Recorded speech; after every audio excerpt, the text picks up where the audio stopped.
Très bien, on va reprendre cet après-midi, donc avec une première présentation et puis il y aura les ateliers qui suivront.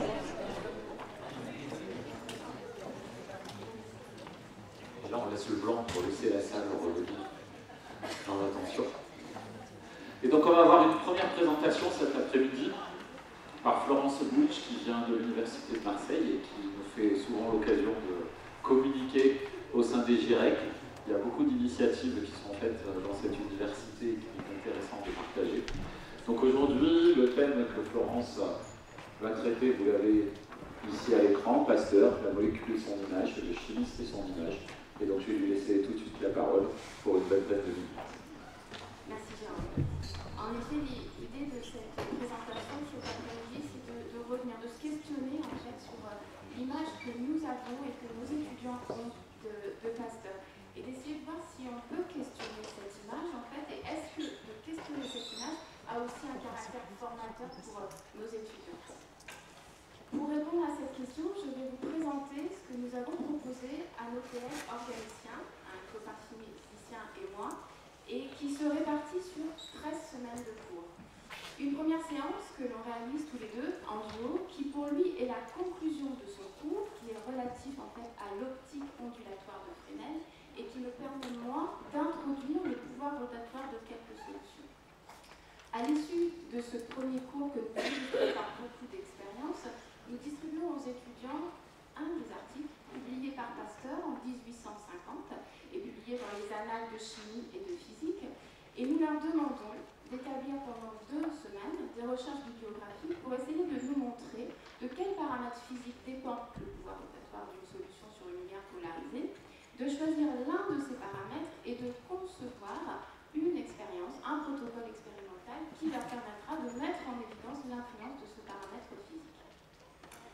Ensuite, 2 semaines après avoir donné ces consignes et ce document, nous les interrogeons en séance de travaux dirigés. Nous demandons à chaque groupe de 3 étudiants de nous présenter leurs travaux de recherche et le protocole qu'ils mettront en place 2 semaines après.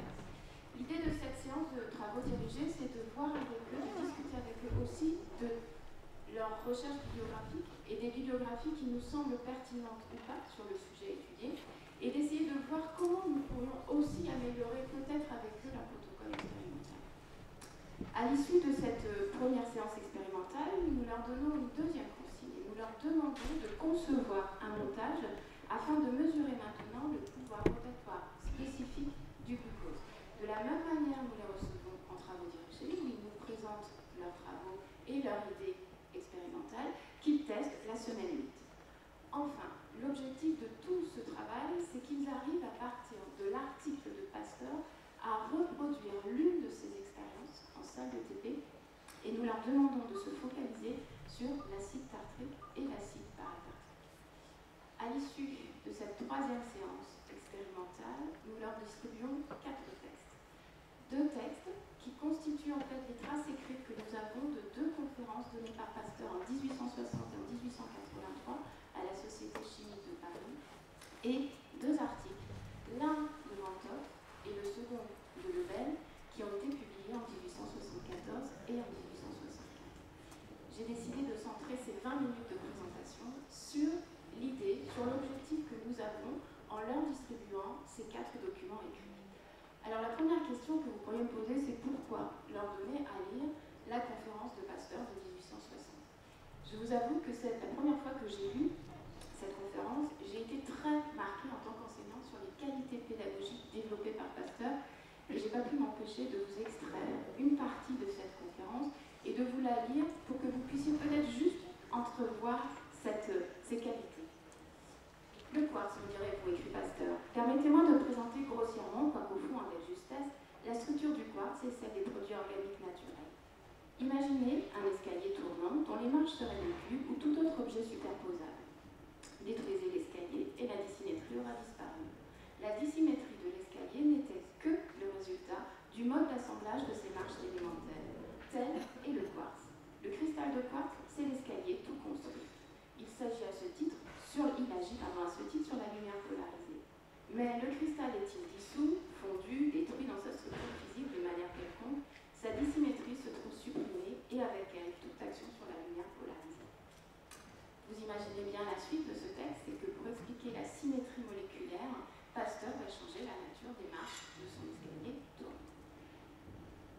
En parallèle des qualités pédagogiques de Pasteur, ce qui me plaît énormément dans cette conférence, que l'on lit seulement, c'est aussi l'enthousiasme que l'on va retrouver et un enthousiasme scientifique. Pour essayer d'illustrer cet enthousiasme, j'ai choisi un extrait que peut-être plusieurs d'entre vous connaissent déjà, qui est la rencontre entre Pasteur et Biot. Voici ce qu'écrit Pasteur. L'annonce des faits qui précèdent me mit naturellement en rapport avec M. Biot, qui n'était pas sans concevoir des doutes au sujet de leur exactitude. Chargé d'en rendre compte à l'Académie, il me fit venir chez lui pour répéter sous ses yeux l'expérience décisive. Alors, très visiblement ému, l'illustre vieillard me prit le bras et me dit « Mon cher enfant, j'ai tant aimé les sciences dans ma vie que cela me fait battre le cœur. » Et puis, tout au long de ce texte, de ce texte de conférence, il y a des réflexions de Pasteur sur son métier de chercheur. Et plusieurs d'entre elles résonnent, en fait, pour moi. Et je me suis rendu compte qu'en les partageant avec les étudiants, eh bien, cela résonnait aussi en eux par rapport à ce qu'eux sont en tant qu'étudiants, l'âge qu'ils ont, l'âge que j'ai. Voici un extrait. Pasteur indique qu'il y a dans la vie de tout homme voué à la carrière des sciences expérimentales un âge où le prix du temps est inestimable. Cet âge rapide où fleurit l'esprit d'invention, où chaque année doit être marquée par un progrès. S'arrêter alors volontairement aux choses acquises est une gêne et un danger qui compense trop le plaisir et l'utilité même de voir nos idées se répandre au gré de nos désirs. C'est une phrase qui me touche beaucoup actuellement dans le cadre de mes recherches en laboratoire. Mais évidemment, en plus des qualités pédagogiques dont j'ai parlé, de son enthousiasme, de ces quelques réflexions, ce qui me plaît beaucoup dans cette conférence, c'est la manière dont elle est construite par Pasteur. Pasteur a réalisé les travaux dont il parle dans cette conférence en 1848, c'est-à-dire 12 ans avant cette conférence. Il va reconstruire en fait sa recherche et il est assez intéressant de voir qu'il va reconstruire de manière très linéaire. Mais cette construction linéaire se construit aussi d'un point de vue historique. Et pour pouvoir justifier sa recherche, le but de sa recherche, le pourquoi, le comment de sa recherche, Pasteur, sur plusieurs pages de cette conférence, va revenir sur les recherches qui ont été réalisées dans deux domaines. Premier domaine qu'il va citer, c'est le domaine de la lumière. Et vous le voyez ici, je ne lirai pas ces parties que j'ai extraites, je voudrais simplement que vous repériez plusieurs noms. Il va revenir au XVIIe siècle. Il revient aux théories développées par Huygens et Newton. Il enchaîne ensuite sur le début du XIXe siècle avec l'apparition de cette nomination de polarisation par Malthus. Il enchaîne ensuite sur le pouvoir rotatoire par les travaux réalisés par Arago, puis par les travaux de Biot. Il conclut cette partie, dont j'ai extrait ces différentes phrases, en indiquant « Voilà les précédents physiques, si je puis m'exprimer ainsi, des recherches dont j'ai à vous entretenir ». Il poursuit sa conférence en indiquant « Voici les précédents linéages logiques de mes recherches ». Et il poursuit ainsi en développant à ce stade de sa conférence les travaux réalisés par Bowie et par Romain-Delille. Ce qui frappe, et Pasteur l'a lui-même dit, ce qui nous interroge en fait, c'est comment est-ce que cette idée est venue à Pasteur, cette idée originale que pour se construire des connaissances en chimie, il était important qu'il aille questionner la cristallographie. Et ce qui me marque, ce qui me plaît pour ceux qui me connaissent aussi, c'est justement cette manière dont Pasteur va mettre en résonance deux domaines disciplinaires qui jusqu'à maintenant sont totalement distincts. Premier domaine, c'est celui que je vous citais tout à l'heure, ce sont les controverses millénaires qui existent sur la nature de la lumière. Qu'est-ce que la lumière?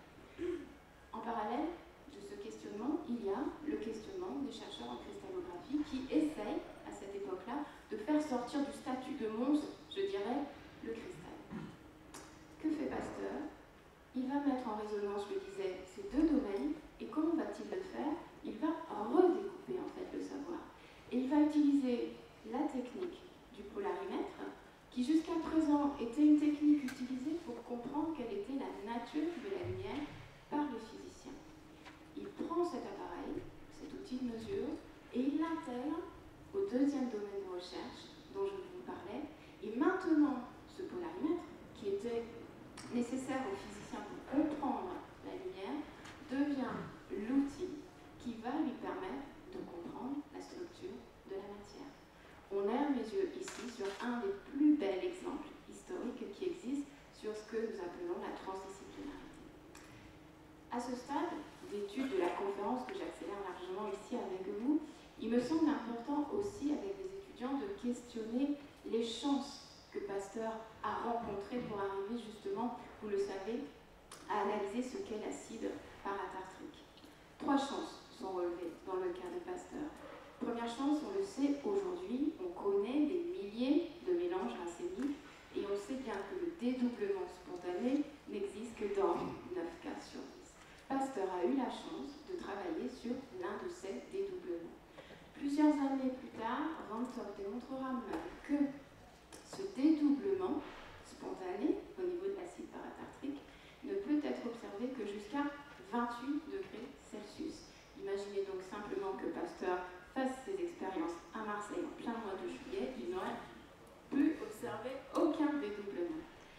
Troisième chance, je vous l'ai dit, au niveau du travail de Pasteur, c'est que Pasteur, lorsqu'il a recristallisé ces sels de tartrate double de sodium et d'ammonium, vous le savez, il a pu dédoubler ces 2 cristaux qui étaient miroirs l'un de l'autre, images miroirs l'un de l'autre. Il le lit, la première fois que vous lisez son texte, vous découvrez qu'il les a séparés avec une pince. On est d'accord? Tout simplement parce qu'il a, dans ce cas-là aussi, été dans un cas très particulier qui est une cristallisation sur plusieurs millimètres, voire plusieurs centimètres. Aujourd'hui, on le sait en laboratoire, on peut travailler pendant des années et des années sur certains cristaux et rester à l'échelle microscopique malgré toutes les techniques que l'on peut mettre en place. Et peut-être qu'à ce stade, il y a une phrase qui vous vient de Pasteur, une fois que l'on a mis en évidence les chances que Pasteur a rencontrées. Rappelez-vous la phrase que Pasteur a prononcée lorsqu'il s'est adressé à Einstein à propos de sa découverte fortuite de l'électromagnétisme. Pasteur disait « La chance ne favorise que les esprits préparés ». Pasteur avait réussi à démontrer, vous le savez déjà, que l'acide paratartrique était composé, on l'a dit, de 2 molécules image l'une de l'autre. Mais il avait aussi réussi à observer un 3e composé. Et ce 3e composé, ce 3e acide, avait 2 propriétés. La première, c'est que cet acide n'avait aucune action sur une lumière polarisée, n'avait aucun pouvoir rotatoire. En revanche, contrairement à l'acide paratartrique, cet acide n'était pas dédoublable. Voilà pourquoi Pasteur conclut en 1860 sa conférence par le texte suivant. Nous voilà, grâce à la découverte des corps inactifs, en possession d'une idée féconde. Une substance est dissymétrique droite ou gauche, de telle manière que chaque substance dissymétrique offre 4 variétés, ou mieux 4 sous-espèces distinctes. Le corps droit, le corps gauche, la combinaison du droit et du gauche, et le corps qui n'est ni droit ni gauche, ni formé par la combinaison du droit et du gauche. On le sait, Pasteur commet ici une erreur, c'est que pour lui, il y a forcément ce qu'il appelle un composé inactif. Un autre terme que l'on va trouver dans sa littérature, c'est le terme détordu. Il va utiliser ce terme pour qualifier. Et donc, pour lui, tout composé, comme il indique, dissymétrique, sera caractérisé par un composé détordu. Vous connaissez aussi bien que moi ce qui va en suivre, la théorie du carbone asymétrique, introduite par Van Top, va permettre d'éclairer et d'éclaircir cette erreur de Pasteur. Voilà pourquoi je vous disais tout à l'heure que l'on distribue aux étudiants non seulement cette conférence de 1860, mais on leur distribue aussi les 2 articles écrits en 1874 et 1875 de Lebel et Van Top. Je l'ai dit, Van Top introduit ce qu'il appelle le carbone asymétrique comme étant le carbone combiné à 4 groupes univalents différents, et Van Top va démontrer que dans le cas de l'existence de 2 carbones asymétriques, eh bien, nous allons observer 4 isomères. L'activité que chacun de ces carbones asymétriques donne à la combinaison sera égale ou opposée. 2 isomères seront donc actifs, 2 isomères seront donc inactifs. L'inactivité d'un des acides tartriques peut s'expliquer de cette manière. Lebel et Van Top continuent leur démonstration dans ces 2 articles que vous trouvez dans le bulletin de la Société chimique de France, qui sont donc disponibles tout comme les annales de chimie et physique dont je vous parlais tout à l'heure, qui sont disponibles sur la bibliothèque numérique Gallica. Donc dans ces articles, Lebel et Van Top vont démontrer que dans le cas de l'acide malique et de l'acide aspartique, Pasteur s'est trompé et que l'on a bien l'existence que de 2 isomères et qu'il n'existe pas, évidemment, d'acide qui soit détordu ou inactif pour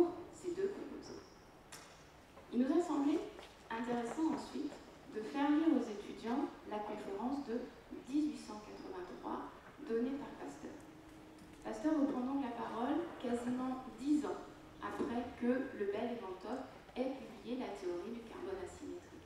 Évidemment, lorsque Pasteur reprend la parole en 1883, il est très loin maintenant de son travail de chimiste.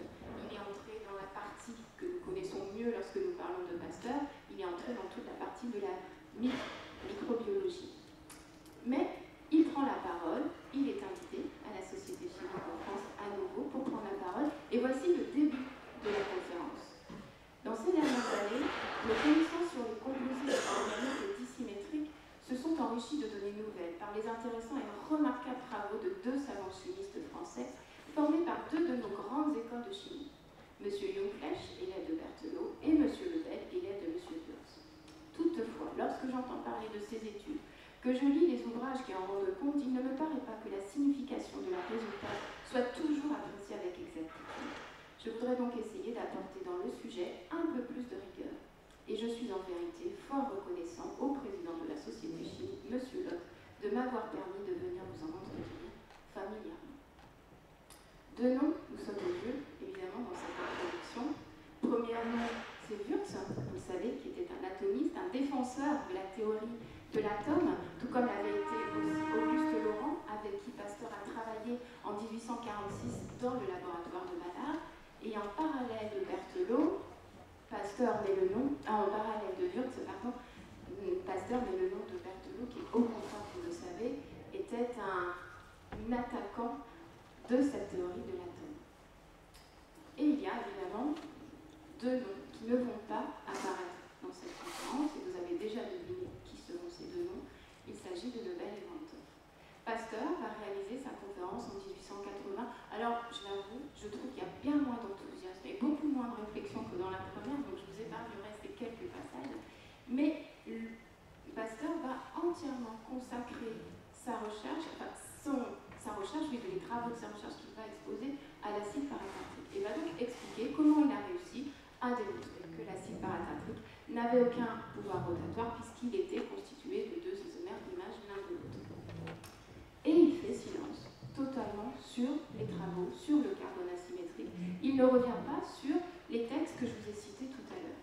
Alors quand on va creuser dans la littérature qui existe à côté, à cette même époque, je vous avoue qu'on reste un tout petit peu abasourdi de la lecture que l'on peut avoir sur certains propos qui sont rapportés aussi sur les travaux de Van 't Hoff. Van 't Hoff, pour comprendre ses propos, il est important de savoir que Van 't Hoff avait débuté en tant que chimiste dans une école vétérinaire. Et on peut lire par exemple certains chimistes de cette époque-là qui indiquent que pour Van 't Hoff, pour arriver à de pareilles élucubrations, il avait sûrement dû enfourcher des glaces. Donc on voit dans ses propos que Pasteur n'est sûrement pas le seul à faire totalement omission des résultats qui ont été publiés par Van 't Hoff. Alors, pourquoi Pasteur se tait? Pourquoi Pasteur ne revient pas sur ses expériences? Et je vous dirais que je ne sais pas. Je ne sais pas pourquoi. Et l'autre partie de littérature que l'on trouve qui peut nous permettre d'expliquer ce silence, en fait, se tourne plutôt vers les traits de caractère de Pasteur. Et je ne me sens pas très à l'aise avec les étudiants à aller analyser les traits de caractère de Pasteur, même si évidemment nous sommes tous constitués, on en parlait à table ce midi, de nos traits de caractère et que notre manière d'agir dans notre recherche et dans notre enseignement sont aussi guidés par nos traits de caractère. Mais j'avoue que je ne me sens pas à l'aise et je n'ai pas du tout envie non plus de vous exposer cette chose-là. Alors direz-vous pourquoi est-ce que j'ai souhaité tout de même vous présenter ces 2 conférences et ces 2 textes? Il m'a semblé d'abord que, en tout cas ici, la 2e conférence de Pasteur nous posait une question sur le thème que Thierry et Jérôme nous ont proposé, chimie et vérité. Est-ce que Pasteur est toujours dans le vrai en exposant cette conférence, alors que celle-ci est tout de même très lacunaire? Et la question que je me pose aussi et qui me semble importante, c'est peut-être d'apporter une nuance à cette manière que l'on a dans nos cours de présenter certains des scientifiques sur lesquels s'appuient nos cours et d'apporter une nuance. Mais je voudrais vraiment qu'il n'y ait aucun quiproquo. Ce n'est pas du tout mon propos avec les étudiants. Et je pense que le propos pour eux est assez clair dans le sens où ce qui m'importe, c'est qu'ils retiennent de Pasteur la rigueur expérimentale de ce scientifique, les idées originales qu'il a pu avoir, la manière dont il analyse ses résultats, les conclusions qu'il a pu en tirer. Et je suis toujours ravie de voir que les étudiants gardent cette impression sur Pasteur. Mais il m'a semblé que cette impression était aussi gardée par les étudiants parce qu'on y apportait aussi un peu ce qu'on avait ce matin cheminements, les errements par lesquels Pasteur en fait, est passé pour arriver à cette théorie et à ce travail. Et les étudiants, il me semble que si on nuançait aussi dans nos cours, si on se prenait ce temps, comme on l'a pris ici, vous imaginez qu'après nous, les organisations prennent la parole et introduisent la stéréochimie. On n'a quasiment pas parlé de stéréochimie ici.